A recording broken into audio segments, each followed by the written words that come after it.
Hello everyone. I'd like to thank the Monetary Authority of Singapore for organizing this FinTech Festival of Singapore and allowing me to participate today with you.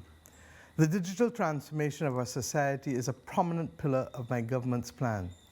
This is not an empty boast or indeed a late conversion. It was an essential plank of my party's manifesto and in our detailed preparations for government. Digital technologies allow us to grab antiquated government systems and in one step, turn them into modern, inexpensive and efficient systems that benefit all of our citizens.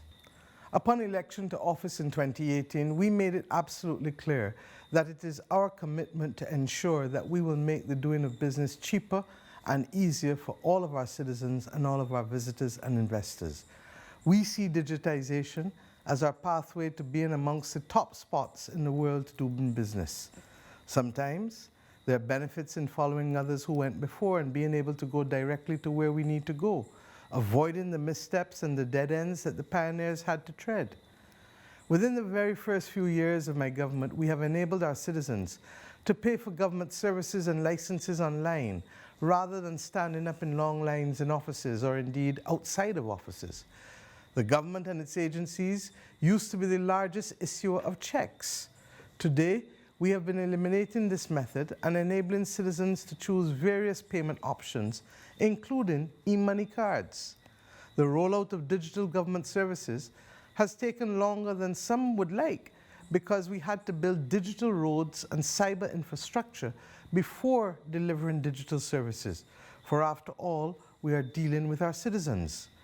There were some hesitant efforts to digitize government in the past, but these efforts were pushed back by the fear that those who need government support most, the poor and the elderly, would not be able to handle the switch easily or indeed have the personal devices that they would need in order to function.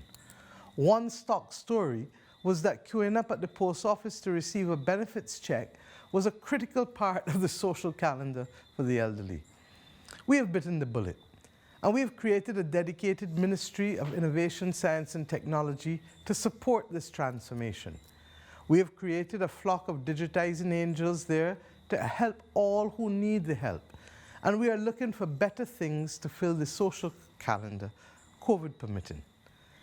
My government's plans to fast-track this process include establishing a new science and technology park, where digitised branches of government will provide a one-stop shop to add efficiency, speed, and high service standards to the lowest corporate tax rates in the world which we offer.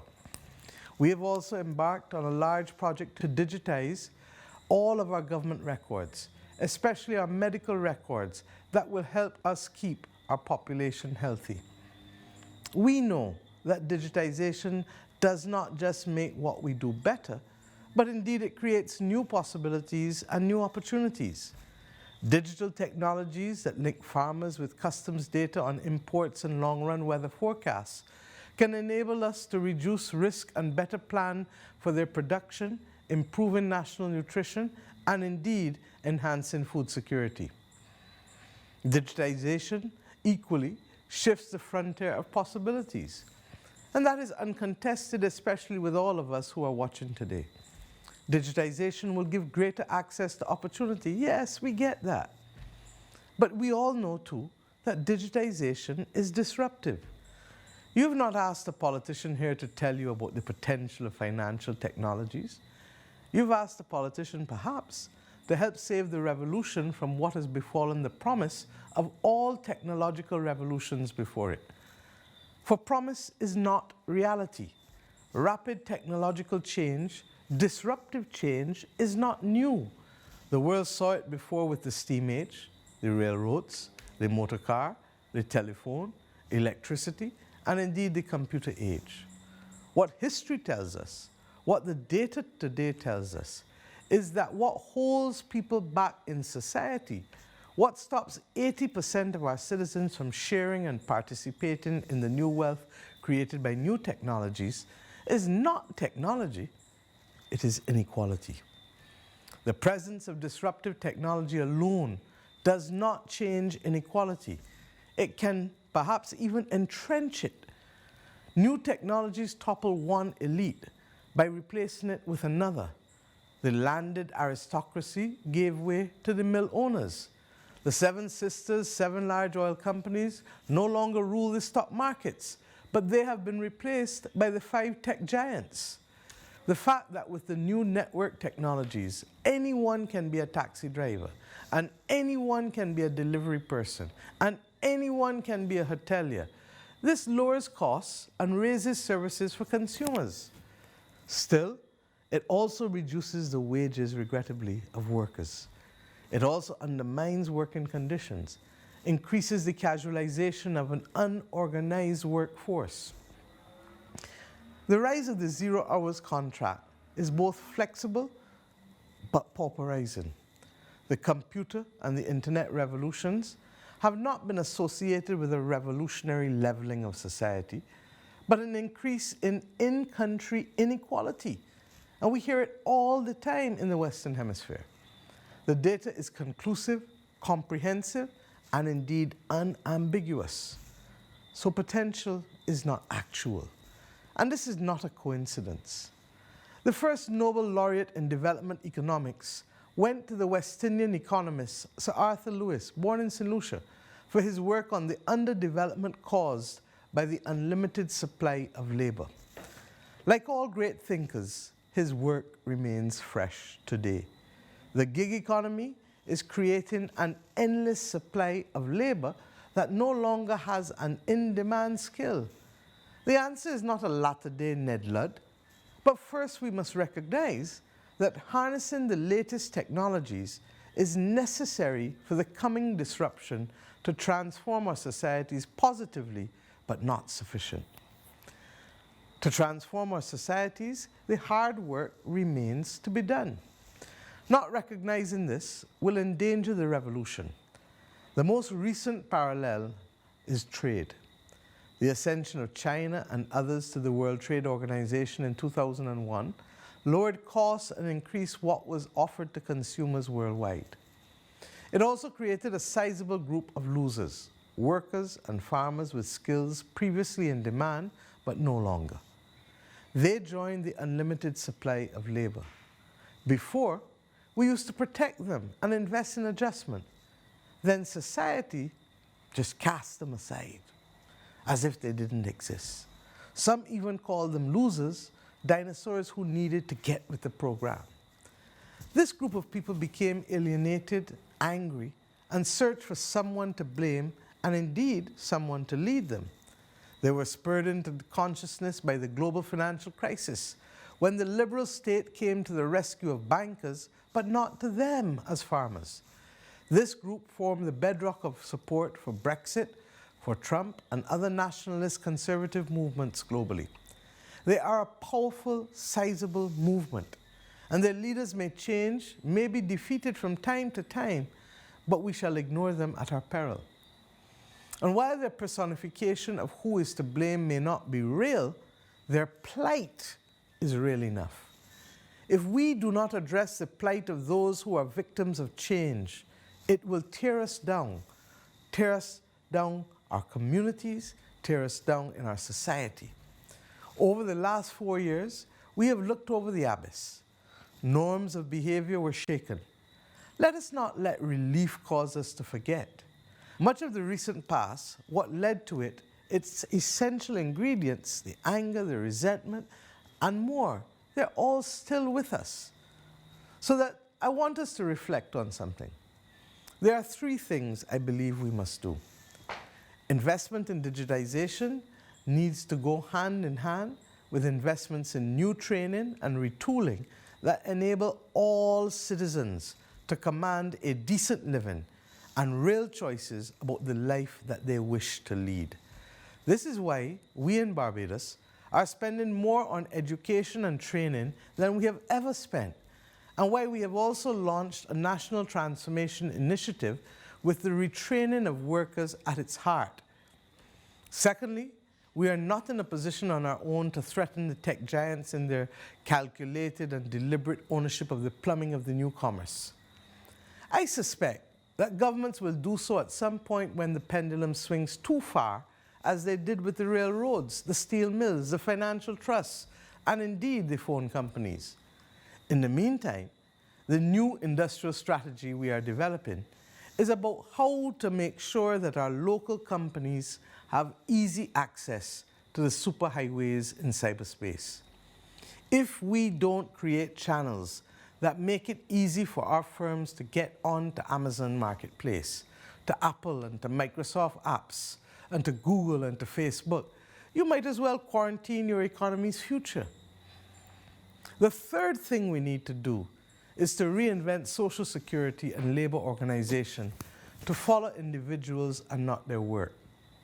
This is an antidote to the new casualization and uncertainty of employment and income. COVID, my friends, has taught us many things. It has taught us the power of collective behavior, of public health, and of education. It has taught us our immense interdependence between individuals, communities, and nations. And it has taught us the unlimited capacity of human ingenuity. We must pull these things together to drive the new economic development. Inclusive growth, my friends, is not a slogan, or is not just simply nice to have.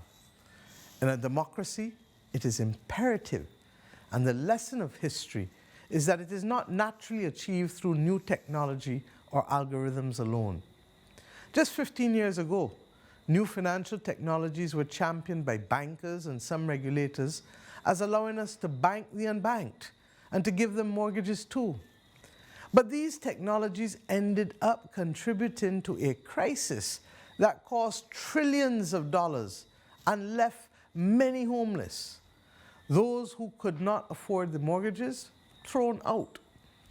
Technology reflects the society we live in, perhaps more efficiently, but not differently. Hoping that technology will do the policy work we need may be ingredients of every financial boom and bust. For sustainable change, there is no alternative but deliberate policy intent. So my friends, while we work on reinventing training, Social Security, and the plumbing required for our citizens, our workers and firms to have a shop window on the new cyber superhighway of global commerce, we've also developed a welcoming stance on regulating FinTech. It makes sense that those small economies that are entrepot of the global economy are also financial innovation places. My country, Barbados, is already a leading center for captive insurance and private wealth management. But being small also attracts a certain amount of predatory behavior. They come brandishing pre-drafted financial regulation of new technology and a story that if we do not pass the legislation now, we will lose billions and billions of investment dollars. Some believe that all those who live in small islands were born yesterday. But as we would rather like billions and billions of dollars of investment, we have developed a framework to strike the right balance. We need to balance encouraging and embracing new technologies and keeping safe those local and overseas users of products we regulate, and not worry about being angrily accused of being Luddites by those disappointed that we have not approved their latest scheme. Our approach is that within limits, risk-taking is an essential component of a market economy. The critical question is not whether risk should be taken, but who should take what risk. Those who can lose their shirt on a new product without consequence to themselves or to society should be the vanguards of innovation and should be encouraged to be so. Our great-aunt's pension, however, should not be. We believe that this is a pro-innovation regulatory framework that we can export. So our financial regulators and our regulations are technology neutral. They're not there to cast judgment on the technology behind FinTech. Their only concerns are consumer protection and systemic risk. Generally, the degree to which an activity is systemically connected with other activities can be fairly easily ascertained without requiring a deep understanding of the internal technology. However, to know whether consumers are protected may need more understanding. In the past, our regulators would have said no if they hadn't seen the technology working before. This created an anti-innovation catch-22. Today, we will license a new technology tomorrow if everything else checks out, but we will initially restrict the technology sale to qualifying investors. These are the investors who have declared that they are sophisticated and that they understand what they are doing and that their exposure to the product is less than 20% of their liquid assets. This simple temporary restriction gets new products out to market quickly and safely from the perspective of the financial system and the vulnerable consumers. It is the essential component to our regulatory sandbox established at the end of 2018. In the sandbox, we also collect data on the new product at the transaction level. If there is no reason not to, the restriction on the sale to only qualifying investors is lifted after 6 months or for a longer period if necessary. This approach, my friends, has led us to approve the broader use of new payment providers using blockchain and other technologies. The narrow focus on consumer protection allows us to be open to all new technologies. Other countries have FinTech regulatory sandboxes too. There is a danger that a burgeoning number of sandboxes causes innovation to fragment and not to accelerate. I call upon you to join me in promoting the establishment of a global network of sandboxes, starting with Barbados and Singapore. In this network, we would commit to developing common minimum standards, including local capital requirements, mutual recognition of standards, and the sharing information and experience so that we can move to a point that once there is sufficient local capital, what is licensed in Singapore can be approved for sale in Barbados and vice versa. We are already in bilateral discussions with other innovative jurisdictions like Kenya and like Jamaica. Let us therefore go global. Let us join in the global spread of new technologies alongside new domestic policies that will accelerate a transformation of our societies, that will spread opportunity, that will allow for participation and wealth to those who are currently excluded in our societies. Let us make deep and meaningful change today, together. I'm obliged to you. Thank you. And thank you, Prime Minister Mia Mottley of Barbados, for very insightful information into how that country is digitizing the government and interacting with fellow citizens.